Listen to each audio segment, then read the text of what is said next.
네, 10월 한 달 저희 푸른나무교회에 함께 바라보아야 될 주제는 성숙입니다. 어제 첫날 기도회에서 우리 장수현 목사님이 성숙에 대한 말씀을 전하시면서 대추 먹자고 시를 한 편 인용하셨습니다. 그 시의 제목이 대추인가요? 대추 먹읍시다인가요? 아무튼 그 소고기 먹읍시다 이후에 또 대추도 먹어야 되니까 균형이 잡힐 것 같은데, 그 시가 계속 어제 하루 종일 제 머릿속을 맴도는 거예요. 그래서 역시 시의 힘이 대단하구나, 또 시적인 언어의 힘이 이렇게 사람의 마음속에 탁 심기어지면 굉장한 영향력을 갖게 되는 거구나 라고 하는 것을 발견하면서, 저도 오늘 이 성숙이라는 주제로 첫 설교를 하면서 시 한 편을 읽으려고 합니다. 제가 쓴 시는 아니고요.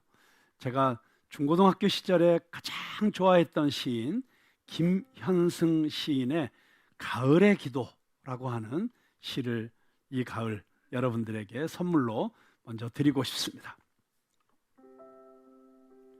가을에는 기도하게 하소서. 낙엽들이 지는 때를 기다려 내게 주신 겸허한 모국어로 나를 채우소서. 가을에는 사랑하게 하소서. 오직 한 사람을 택하게 하소서. 가장 아름다운 열매를 위하여 이 비옥한 시간을 가꾸게 하소서. 가을에는 홀로 있게 하소서. 나의 영혼 굽이치는 바다와 백합의 골짜기를 지나 마른 나뭇가지 위에 다다른 까마귀 같이. 성경 말씀이 아니라서 끝나고 아멘 하긴 좀 애매하시죠? 그런데 우리 김현승 시인은 정말 한국 교회가 배출한 정말 최고의 신앙시의 작가로서 정말 한 편 한 편이 기도와 같은 그런 시들을 너무나 많이 선물하셨는데요. 제가 문학평론가가 아닌 입장에서 굳이 이 시에 사족을 달기보다는 그냥 이 시의 한 단어 한 단어가 어떤 뜻이 있었는지를 정말 잘 평론하신 분의 글을 빌려서 그냥 힌트만 드리고 넘어가도록 할게요. 가을, 내적 충실을 기할 수 있는 시간, 성숙의 시간이죠.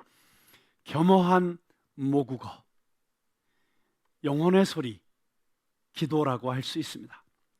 오직 한 사람, 김현승의 시에서 그 오직 한 사람은 신, 절대자, 가장 아름다운 열매, 가치 있는 이상, 신의 축복, 사랑의 결실 등으로 우리가 성숙하여 맺을 수 있는 열매들을 이야기하고 있습니다. 비옥한 시간, 보람되고 알찬 가을의 시간입니다. 굽이치는 바다, 고뇌와 순환의 인생길, 백합의 골짜기, 깨끗하고 찬란한 인생길. 네, 마치 시편 23편처럼 우리 인생에는 잔잔한 시냇가와 푸른 초장도 있지만 사망의 음침한 골짜기도 있다는 것을 이 시는 이렇게 굽이치는 바다와 백합의 골짜기로 대비하여 보여주고 있습니다. 그리고 마른 나뭇가지, 가을이 되면 잎사귀가 다 이제 떨어지게 되지요. 지극히 외로운 경치, 까마귀, 세상과 절연된 절대 고독의 경치. 그래서 어쩌면 이 가을은 풍성한 수확과 열매의 계절이기도 하지만 메마른 가지 위에 까마귀처럼 절대 고독의 겨울을 준비하는 그런 시간이기도 한 것입니다. 자, 우리 김현승 씨의 시를 함께 나누면서 우리는 성숙이란 무엇인가 하는 것을 잠시 생각해 보게 됩니다. 성숙의 사전적 의미는 생물의 발육이 완전히 이루어짐, 빨간 홍시가 완전하게 익었을 때 그게 성숙한 것이죠. 두 번째로는 몸과 마음이 자라서 어른스럽게 됨, 어린아이들이 성숙했다. 그러면 이제 몸과 마음이 다 자란 상태죠. 세 번째로 경험이나 습관을 쌓아 익숙해짐. 이런 뜻으로 사용하고 있습니다. 자, 성숙의 반대말은 뭘까요? 네, 미성숙이죠. 미성숙, 철이 없는 어른에게 성숙하지 못하여 또는 미성숙하여 어린아이 같다. 이런 표현을 합니다. 한국 사회가 성숙하지 못하여 여러 가지로 많은 문제를 일으키는 경우를 보았습니다. 베델 성서 연구 생활편에 보니까 미성숙한 사람 또는 미성숙한 신앙인의 징후로 나타나는 현상으로 이런 현상들을 이야기합니다. 자기중심적이며 이기적인 사람, 미성숙하죠. 스스로 의사결정 능력이 없는 사람, 미성숙하죠. 책임을 남에게 전가하거나 회피하는 사람, 미성숙하죠. 자립심이 없어서 부모에게 의존적인 사람, 자신의 감정만 내세우며 용서 또는 용납하지 못하는 사람, 조직의 결정에 따르지 않고 자기 멋대로 행동하는 사람. 일곱 번째로 사회의 기초 질서와 기본 법규조차 지키지 않는 사람. 이런 사람들이 미성숙하다.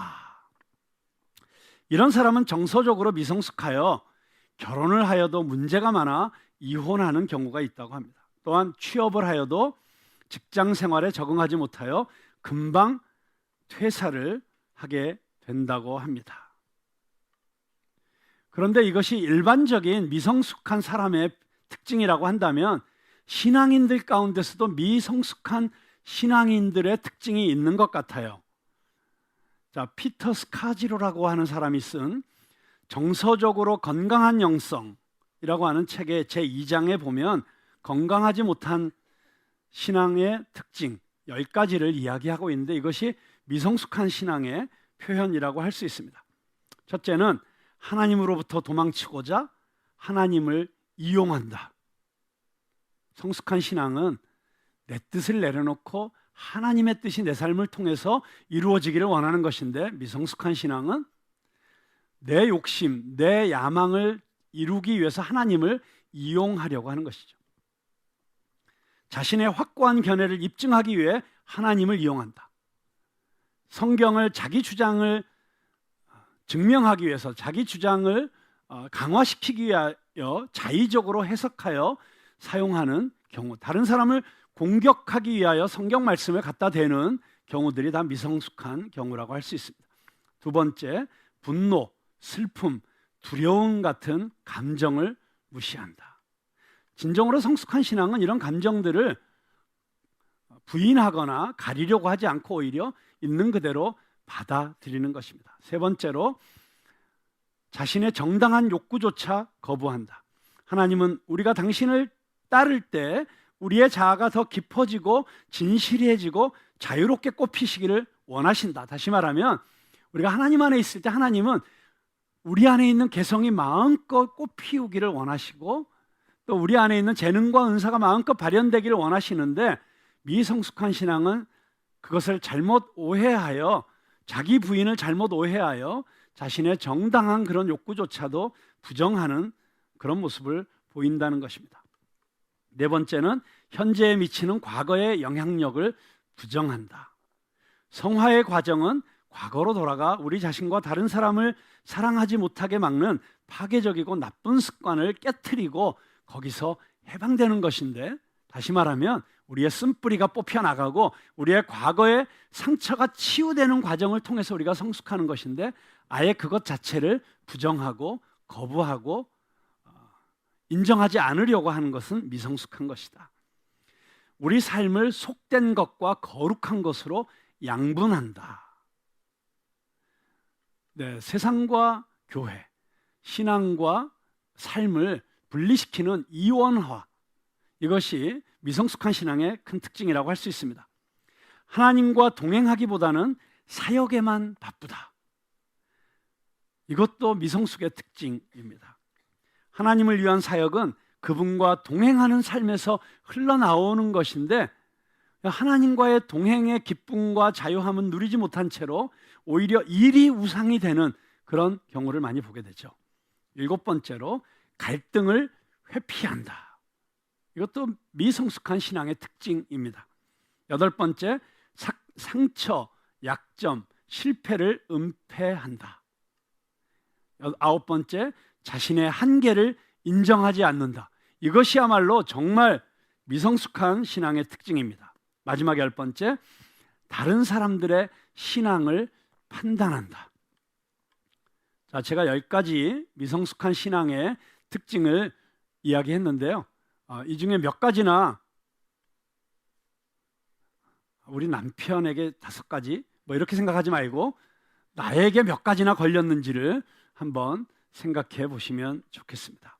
자, 이런 여러 가지 성숙에 대한 정의 그리고 그 내용들을 종합해서 생각해 보면 성숙이라고 하는 것은 육체적으로 발육 및 성장이 이루어진 상태에서 정서적, 정신적으로 행동이나 태도가 어른스럽고 의젓한 경우라고 말할 수 있습니다. 그리고 미성숙한 징후나 증상을 반대로 생각하면 성숙한 증상이나 성숙한 신앙의 모습이 어떤 것인지를 여러분들이 짐작할 수 있을 것입니다. 자, 이번 한 달, 10월 한 달 동안 우리가 인격적으로나 또는 육체적으로나 우리 건강도 더 성숙해져야 됩니다. 하나님께서 우리 몸이라고 하는 이 선물을 주셨는데 잘못 관리해서 건강하지 못하면 그것은 미성숙한 것이죠. 그래서 보다 성숙한 건강한 신앙인, 그리고 무엇보다도 우리가 영적으로 건강한 신앙생활을 하는 성도들이 다 되기를 주님의 이름으로 축원합니다. 자, 그런 의미에서 앞으로 이제 한 달 동안 성숙이란 주제로 말씀을 계속 전하게 될 텐데요. 오늘 시편 말씀을 보면 성숙이라는 주제와 관련해서 구구절절히 우리들에게 와닿는 그런 말씀이 아닐 수가 없습니다. 자, 1절에 보면 자기 행위를 조심하겠다고 합니다. 그리고 혀로 범죄치 아니하겠다고 합니다. 자, 행위를 조심할 줄 알고 혀로 범죄하지 않으면 성숙한 것이죠. 네, 성숙한 단계로 나아가려고 지금 결단하고 있는 것입니다. 내가 절대로 잘못된 행동하지 말아야지. 우리 자녀들 앞에 부끄러운 행동하지 말아야지. 혹시라도 내가 무슨 일을 하고 있는데 우리 성도들이 우연히 지나가다 보고 우리 목사님이 저런 일을 하고 있네 라고 깜짝 놀라게 되는 행동은 하지 말아야지. 반말은 새가 듣고 낱말은 거꾸로죠. 낱말은 새가 듣고 반말은 쥐가 듣는다. 어제 저희 가족이 정말 너무 오랜만에 남산을 걸어서 타워까지 올라갔습니다. 근데 집에 오니까 문자가 와 있어요. 너 오늘 남산 갔었니? 어떻게 알았어요? 그랬더니 우리 조카가 자전거를 타면서 남산을 걸어 올라가는데 옆에서 무슨 말소리가 들리는데 아무리 생각해도 삼촌 목소리 같았다고.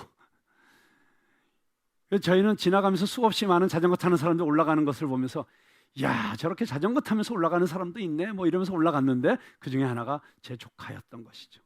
그 중에 하나가 우리 성도였을 수도 있고 그 중에 하나가 우리는 알지 못하지만 그 유명한 가스페 가수 송모 씨를 아는 분들이었을 수도 있는데 뭐 혹시라도 그분들이 우리의 삶의 모습을 보았을 때 어떻게 저런 행동을 하지 하는 그런 행동은 절대 하지 않겠다.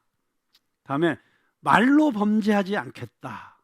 근데 어느 정도로 말을 조심하겠냐고 하냐면 악인이 내 옆에 있어도 내 입에 재갈을 물리겠다. 여러분, 악한 사람이 내 앞에 있으면 얼마나 말하고 싶겠어요. 너 그따위로밖에 못해. 그렇게 하면 안 돼. 너 그러면 벌 받을 거야. 뭐 별의별 얘기 다 하겠죠. 더군다나 그 악인이 나에게 못된 짓을 한 그런 악인이라면 정말 온갖 저주를 퍼붓고 싶지 않겠어요? 그런데 입에 재갈을 물리겠다는 거예요. 하고 싶은 말이 너무 많아도 안 하겠다는 거예요. 욕하고 싶고 저주하고 싶고 칼로 난도질하듯이 그 마음을 그냥 갈기갈기 찢어놓고 싶은데 입 꼭 다물고 있겠다는 거예요. 우리 신앙인의 입장에서 보면 정말 우리에게 못된 짓 하는 사람이 얼마나 많습니까? 우리에게 억울하게 하는 사람이 얼마나 많습니까? 우리에게 대해서 정말 거짓으로 참소하고 핍박하는 사람은 얼마나 많습니까? 그런데 입 꼭 다물 때는 왜 다무는 거죠? 내가 말로 퍼부어서 관계를 완전히 깨트리지 않아야 혹시라도 그 영혼을 구원할 수 있을까 봐. 내가 참고 인내해야 그래도 그 사람이 나를 보고 회개할 수 있을까 봐 꾹 참는 것이죠. 여러분, 혀를 다스릴 수 있으면 성숙한 거 맞죠? 우리가 주로 어디에서 다 실수합니까? 여기서 실수하죠. 그래서 이 새치혀, 이거를 잘 다스리는 게 성을 빼앗는 것보다 낫다 그랬잖아요. 위대한 성취를 하는 것보다 내 혀를 잘 다스리는 게 더 위대한 일이고 더 어른스럽고 성숙한 일이다. 그런데 그놈의 입방정 때문에 후회한 적이 얼마나 많아요. 그 얼마를 참지 못하고 말하는 바람에 될 일이 안 된 일이 또 얼마나 많습니까? 그때 그 말만큼은 참았어야 되는데 결국 그 말을 딱 내뱉는 바람에 아직도 그 관계가 회복이 안 되고 있는 사람이 또 얼마나 많습니까? 우리가 성숙이라고 하는 주제에 있어서 우리의 언어 사용, 말, 이 혀의 문제는 따로 한 시간을 정말 준비해서 말씀을 나눠야 될 정도로 중요한 주제라고 생각합니다. 결국 우리의 언어 생활이 성숙하면 우리의 신앙 생활이 성숙한 것이죠. 네, 그런 의미에서 제가 조셉 스토웰이라고 하는 사람이 쓴 혀를 다스리는 지혜라고 하는 책을 여러분에게 이번 10월 한 달 동안에 꼭 읽어야 될 필독서로 추천을 합니다. 혀를 다스리는 지혜. 그리고 여러분들이 그 책을 거의 읽고 난 즈음에 이 언어에 대한 말씀을 한번 전할 수 있는 기회를 다시 갖도록 하겠습니다. 미국의 유명한 소설가인 마크 트웨인은 이렇게 말했습니다. 한마디의 좋은 칭찬으로 나는 2달을 살 수 있다. 누가 나에게 칭찬 한마디만 하면 나는 아무리 힘들고 어려워도 2달을 살 힘을 얻는다. 여러분, 그러면 2달을 살 힘을 얻겠다는데 칭찬 못 해주겠어요? 자, 지금 옆에 계신 분에게 한번 아무 칭찬이나 한번 해주세요. 2달 잘 사시라고 어떤 칭찬이든지 한번 해주세요.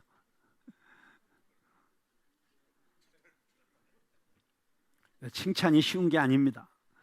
잘 칭찬하려면 잘 생각해야 돼요. 깊이 묵상하고 지혜가 있어야 칭찬도 잘하는 거예요. 여러분 잘 아시는 5개 사랑의 언어라고 하는 책을 쓴 게리 체프만은 이 마크 트웨인의 말을 인용하면서 이런 얘기를 했습니다. 우리는 6마디의 좋은 칭찬이나 격려의 말을 들으면 1년을 살 수 있다. 그렇잖아요. 한마디 칭찬 들으면 2달을 사니까 6마디 좋은 말을 들으면 1년을 살 수 있다. 자, 우리 입에서는 칭찬과 격려만 나오게 되기를 주님의 이름으로 축원합니다. 네, 칭찬과 격려. 우리 자녀들도요, 야단쳐서 아이들이 변하지 않습니다. 칭찬해야 변합니다. 아무리 남편에게 잔소리 해보십시오. 잔소리의 정의가 뭔지는 아시죠?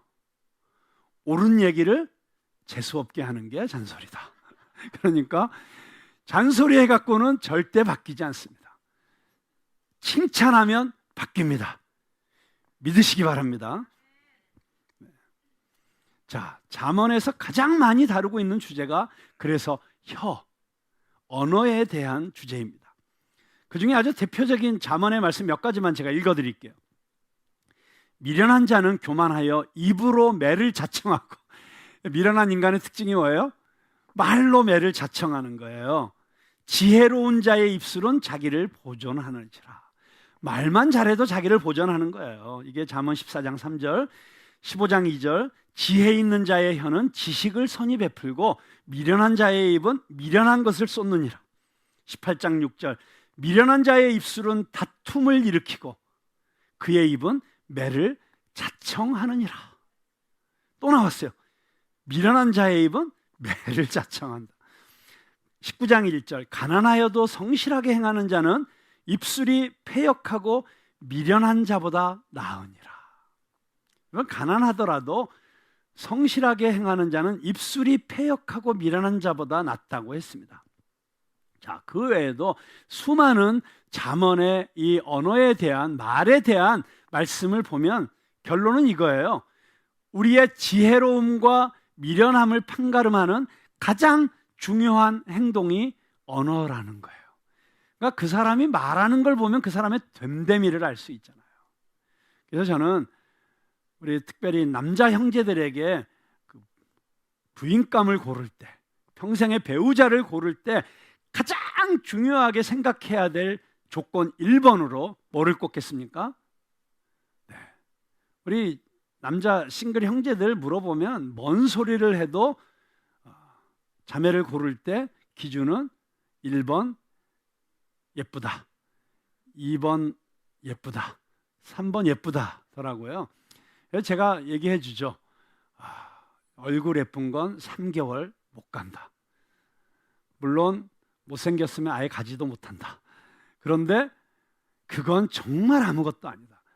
외모는 3달만 같이 살면 눈에 안 보인다. 그런데 평생을 행복하게 사는 매력 있는 사람의 특징은 말을 이쁘게 하는 거다. 그러니까 외모가 이쁜 사람보다 말을 이쁘게 하는 사람을 찾아라. 그러면 평생 행복할 것이다. 제가 그렇게 조언을 하곤 합니다. 자, 그런데 여기 하고 싶은 말이 속에서 부글부글 끓어오르는데 그 입술을 절제하고 할 말 안 하고 기왕이면 예쁘게 말하고 하는 게 쉽습니까? 어렵습니까? 물어보나만 하죠. 너무 어렵죠. 자, 2절과 3절을 보세요. 이 오늘 읽은 시편 39편의 2절과 3절. 내가 잠잠하여 선한 말도 하지 아니하니 나의 근심이 더 심하도다. 자, 이 악한 사람을 앞에 놓고 해주고 싶은 말 너무 많은데 쌍소리하고 욕하고 비판하는 소리뿐만 아니라 내가 옳은 말도 내가 안 하려고 딱 참는 거예요. 그냥 딱 절제하는 거예요. 그러니까 어때요? 근심이 더 심한 거예요. 너무 마음이 힘든 거예요. 3절 보니까 내 마음이 내 속에서 뜨거워서 열불 난다 그러잖아요. 정말 막 불이 나는 것처럼 막 마음이 힘든 거예요. 그래서 어떻게 해요? 작은 소리로 읊조릴 때 불이 붙으니, 그래서 그냥 아주 작은 소리로 상대방이 못 들을 게 그냥 너무 말 안 하고 있으면 막 복창 터져서 죽을 것 같으니까 아주 작은 소리로 읊조리는 거예요. 그러니까 불이 붙어버리는 거예요. 자, 너무 힘들죠? 우리 언어 생활 잘하는 게. 성숙으로 가는 길이 쉬운 길이 아닙니다. No pain, no gain. 고통이 없으면 얻는 것도 없죠. 네. 아픔이 없이는 성숙이 없죠. 아픈 만큼 성숙한 것이죠. 자, 이렇게 힘든 거예요. 자, 그런데 이제 이 시편에서 정말 우리가 성숙을 위해서 배워야 되는 아주 중요한 메시지가 등장하고 있습니다. 그렇게 읊조리는데 그걸 누구에게 읊조리느냐? 이 시편 기자는 그것을 하나님께 기도하고 있습니다. 기도. 그러니까 그 사람에게 얘기하는 것도 아니고 너무 견디기 힘드니까 내 가까운 친구에게 가서 야, 너 절대 아무한테도 얘기하지만 너한테만 얘기하는 거야 라고 하면서 거의 지역 방송국 수준인 그 친구에게 비밀을 지키라고 말하는 그런 게 아니고 하나님께 얘기하는 거예요. 하나님께 기도하는 거예요. 너무 힘들면 기도하세요. 정말 속 복창이 터져서 말하고 싶은데 죽을 것 같으면 그냥 골방에 들어가서 소리를 지르든지 아니면 청계산에 가서 산에서 소리를 지르든지 기도하세요. 자, 여기 성숙으로 가는 아주 중요한 주제를 2가지를 우리는 4절과 5절과 6절에서 발견합니다. 첫째는 하나님 앞에 가서 쏟아내는 것 외에는 방법이 없다. 사람에게 가서 말할 수도 없고 말해도 안 됩니다. 사람에게 가서 내 마음 다 쏟아내면 뭐 도움도 받겠으나 부작용도 많아요. 상담한다고 상담했는데 상담하다가 문제 생기기도 하고, 오히려 그 상담한 사람이 그걸 가지고 뭐 소문내기도 하고 가시핑이 되기도 하고 고자질이 되는 경우도 많죠. 이거는 상담입니다라고 말하면서 고자질하는 사람도 되게 많더라고요. 자, 시편 1권의 주제는 뭡니까?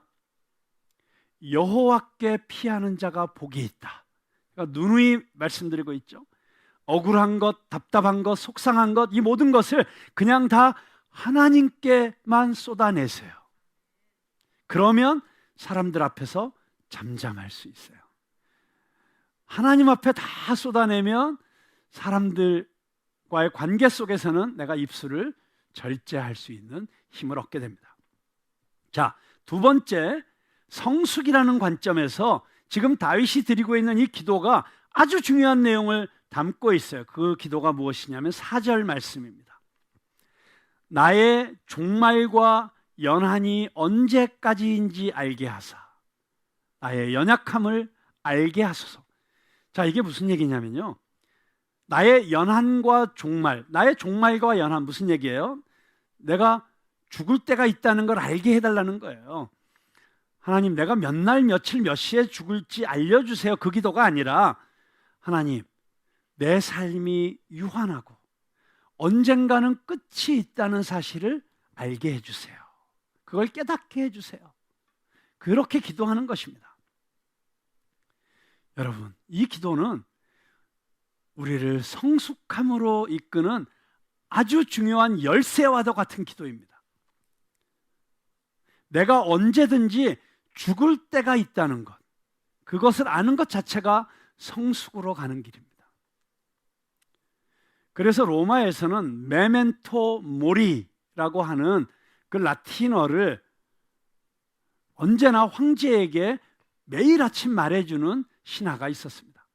메멘토 모리는 너도 죽을 것이다 라고 하는 말인데, 그걸 매일 황제에게 말해주는 신하가 있었다는 거예요. 이 메멘토 모리가 어디에서 유래했냐면, 로마 공화정 시절에 전쟁에서 승리한 장군은 백마를 타고, 백마가 이끄는 마차를 타고 수많은 로마 시민들이 환호하는 가운데 당당하게 입성을 합니다. 얼마나 영광스러운 장면이에요. 그런 그 장면의 주인공이 되어서 그 마차에 딱 타고 있는 자신의 모습을 한번 상상해 보십시오. 인생의 절정이라고 할 수 있죠. 그런데 놀랍게도 바로 그 순간 그 장군 옆에 일부러 노예를 한 명 태웠다고 합니다. 그리고 그 노예는 그 환호성 속에서 장군이 행진하고 있을 때 옆에서 계속해서 메멘토 모리, 메멘토 모리, 너도 죽을 때가 있다는 걸 기억해라, 너도 죽는다는 사실을 기억해라, 그렇게 말하게 했다는 거예요. 정말 로마 사람들이 참 지혜롭지 않습니까? 그래서 그런 엄청난 문명을 일구어낸 민족이 된 것 같기도 합니다. 그뿐만이 아니라 황제가 그 개선 장군을 만나서 그 장군에게 이런 영광스러운 승전패를 선물을 하는데, 그 승전패에는 이런 글들이 적혀 있었다고 합니다. 메멘토 모리, 그대는 죽어야만 한다는 사실을 명심하라. 메멘토 테 호미넴 에세, 그대는 인간이라는 사실을 명심하라. 레스피세 포스트 때 호미넴 테 에세 메멘토, 뒤를 돌아보라. 지금은 여기 있지만 그대 역시 인간에 지나지 않는다는 사실을 기억하라. 여러분, 세상의 지혜도 사람에게는 끝이 있다는 것을, 지금 내가 누리고 있는 이것이 영원하지 않다는 것을 계속해서 가르쳐 주는 것이 지혜라고 할 수 있습니다. 여러분, 죽음 앞에 서면 많은 것들을 깨닫고 느끼게 됩니다. 바바라 월터스라고 하는 미국의 유명한 그 여성 앵커가 있죠.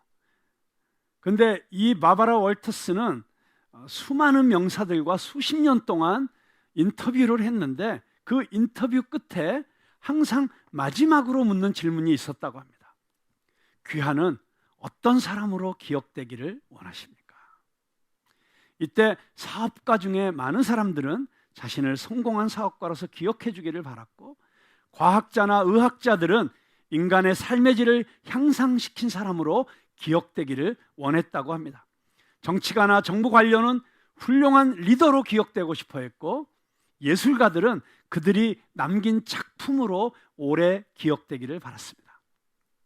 그러나 바바라 월터스가 자기의 그 앵커로서의 삶을 정리하면서 쓴 책에 보니까, 그런데 자기가 인터뷰했던 그 사람들에 대한 사람들의 실제 기억은 그들의 기대와는 달랐다는 것입니다.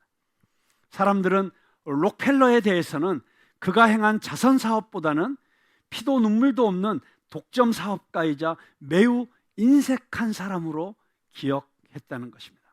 또한 리처드 닉슨을 죽의 장막을 걷어내고 중국과 서방 세계를 연결한 최초의 수교한 지도자로 기억하기보다는 워터게이트로 물러난 정직하지 못한 정치인으로 기억하고 있다는 것입니다. 성경에 나오는 다윗은 골리앗을 물리친 영웅보다는 부하의 아내를 탐했던 비열한 인간으로, 피카소에 대해서는 위대한 예술가이기 이전에 호색한으로 기억하고 있다는 것입니다. 여러분들은 죽고 난 이후에 내 가족들에게 또는 내 이웃들에게 또는 같은 교회 성도들에게 어떤 사람으로 기억되기를 원하십니까? 20세기의 가장 위대한 경영의 구루라고 알려진 피터 드러커라고 하는 분이 있죠. 그분이 정말 전 세계 최고의 기업인들이 다 스승으로 삼고 그분에게 조언을 듣기 위해서 줄을 섰던 그런 위대한 경영학자인데, 그분이 이런 위대한 삶을 살게 된 이유를 이야기하고 있습니다. 자기가 13살 되던 해에 독일에서 김나지움 고등학교를 다니고 있었는데, 그 학교는 캐톨릭계 학교였어요. 그런데 그 학교에 필리글러라고 하는 신부가 종교학 수업을 맡고 있었습니다. 그런데 그 신부님은 사람을 감동시키는 특별한 힘을 갖고 있었다고 해요. 그런데 그 필리글러 신부가 어느 날 학생들이 들어오기 전에 칠판에다가 이런 질문을 써놓았습니다. 너는 죽은 후에 어떤 사람으로 기억되고 싶으냐? 죽는다는 것에 대해서는 꿈에도 생각지도 못했던 소년들은 아무도 그 질문에 대해서 대답을 못했다고 합니다. 그때 신부께서 껄껄 웃으시면서 이렇게 얘기했다고 합니다. 나는 너희들이 내 질문에 대답할 수 있을 것이라고 생각하지 않았다. 그러나 너희들이 50세가 되었을 때 여전히 내 질문에 대답할 수 없다면 너희들은 인생을 헛살았다고 할 수 있을 것이다. 50세가 넘으신 분들 뜨끔하실 수도 있겠습니다. 아니면 이미 나는 어떤 사람으로 기억되고 싶다라고 하는 답을 갖고 계신 분들이 많이 있을 수도 있다고 생각을 합니다. 그런데 가장 중요한 얘기는 이것입니다. 많은 세월이 흘러서 그때 그 고등학교를 같이 다녔던 친구들이 다 정말 자기 분야에서 최고의 그 실력 있는 인물들이 되어서 60년 정도 되었을 때 다시 만난 거예요. 60주년 동창회를 가졌습니다. 그런데 그 친구들이 한결같이 모여서 하는 이야기는, 내가 오늘날 이런 인생을 살 수 있었던 이유는 바로 그 질문 때문이었다. 그 단 한 줄의 질문이 한 사람의 인생을 완전히 바꿔놓을 수 있었다고 하는 것입니다. 여러분 잘 아시는 노벨상의 창설자인 알프레드 노벨 또한 나는 무엇으로 기억될 것인가? 이 물음이 삶의 송곳이 되어서 그의 인생을 막판에 송두리째 뒤집어 놓은 아주 대표적인 인물이 되었습니다. 1895년 11월 27일에 노벨은 미리 쓴 유서를 생전에 전격적으로 공개하면서 자기의 전 재산을 쏟아부어서 의미 있는 상을 만들겠다고 공표를 했습니다. 그런데 노벨이 그런 마음을 먹게 된 계기는 아주 우연한 사건 때문이었습니다. 어느 날 노벨이 신문에서 자신의 부고를 본 것입니다. 알프레드 노벨, 죽음의 상인, 자신의 죽음을 맞이하다, 이런 신문 기사가 뜬 거예요. 알고 보니 기자가 동생이 죽었는데 알프레드 노벨이 죽은 줄 알고 대서특필을 한 것이었습니다. 근데 문제는 그 신문의 기사의 제목이 죽음의 상인 사망하다. 이 기사를 본 알프레드 노벨이 충격에 휩싸였다고 합니다. 당시 노벨은 다이너마이트를 비롯해서 전 세계적으로 총 350개 이상의 특허권을 가지고 있었고, 폭탄 제조 공장과 탄약 제조 공장을 비롯해서 90여 개가 넘는 사업체를 거느린 당시 최고의 기업인이었습니다.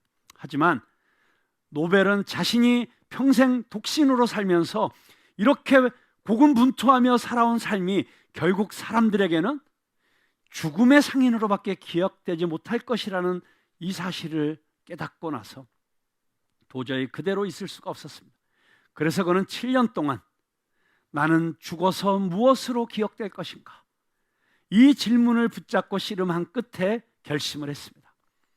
죽음의 상인이 아니라 인류에 수여되는 최고의 가치 있는 상의 창설자로 기억되기 위해서 자신의 전 재산을 던지기로 결정한 것입니다.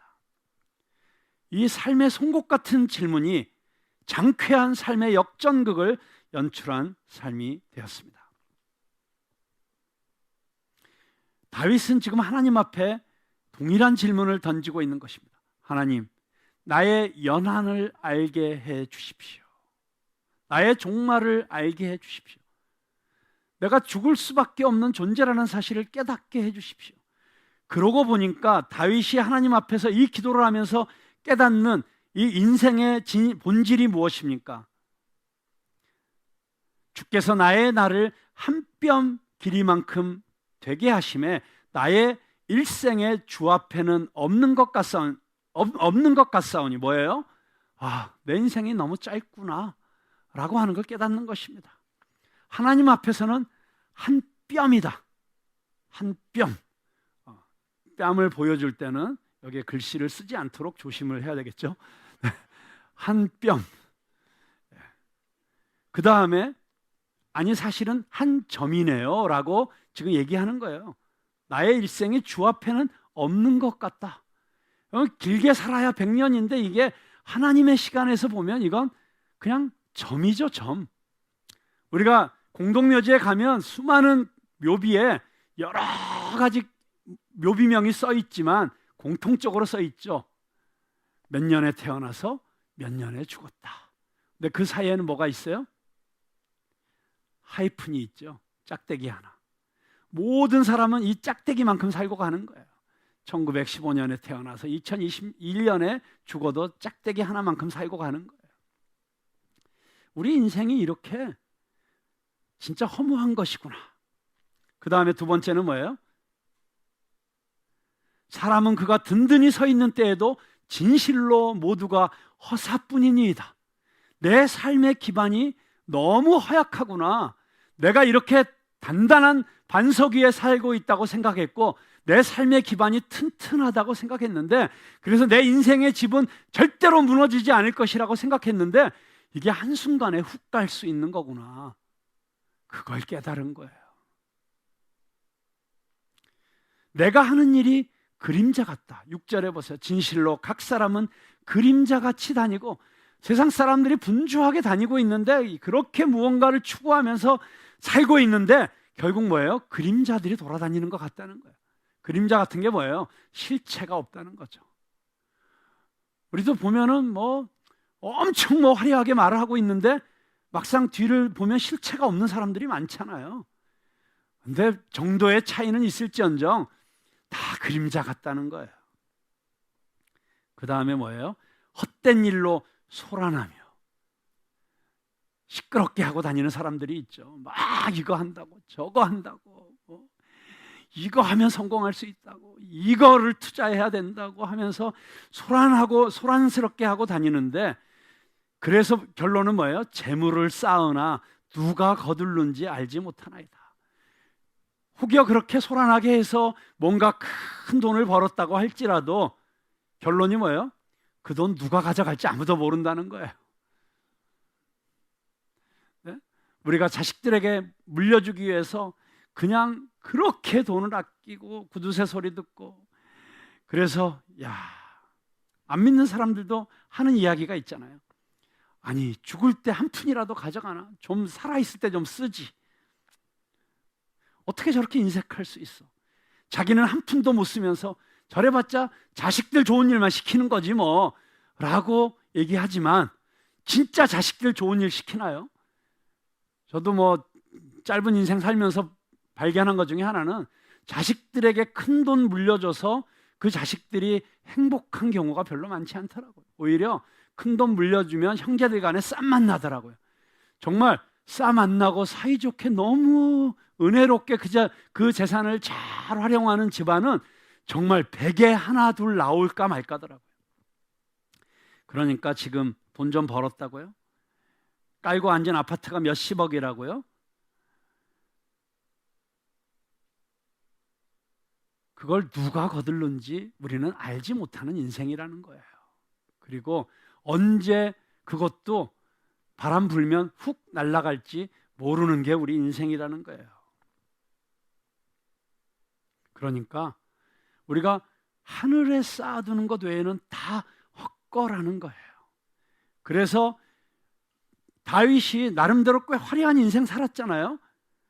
그런데 자기 인생을 하나님 앞에 갖고 나가서 기도하면서 보니까 이게 정말 아무것도 아니라는 거예요. 와, 그냥 내 힘으로 내가 뭔가 이루려고 사는 인생이 이렇게 허무한 거구나. 그래서 7절 다윗의 결론이 무엇입니까? 주여, 이제 내가 무엇을 바라리요? 나의 소망은 주께 있나이다. 여러분, 이게 성숙입니다. 내가 얼마나 하나님 앞에서 무지무능한 인간인지를 깨닫고, 하나님 없이 사는 인생이 얼마나 그 결론이 허무와 절망과 무의미에 빠질 수밖에 없다는 것을 깨달아서, 내 인생의 소망은 오직 하나님께만 있습니다. 내 삶을 의미 있게 만들어 주실 수 있는 유일한 해답은 예수 그리스도뿐이십니다. 그렇게 고백하는 것이 성숙이라고 하는 것입니다. 여러분, 그렇습니다. 오늘 다윗처럼 이 결론에 도달하기 위해서 우리가 함께 붙잡아야 될 아주 중요한 질문이 있습니다. 나는 죽어서 무엇으로 남기를 원하는가? 함께 기도하시겠습니다.